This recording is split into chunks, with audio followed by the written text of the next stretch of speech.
பிரபஞ்சத்துடன் அல்லது இறைவனுடன் கனெக்ட் பண்ணும் சக்கரமாகும்.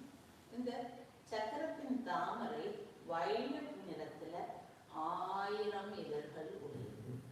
நீங்க இப்போ ஒரு வயலட் நிற தாமரை உங்க உச்சந்தலையில அப்படியே உட்கார்ந்து இருக்கிற மாதிரி கற்பனை பண்ணிக்கோங்க.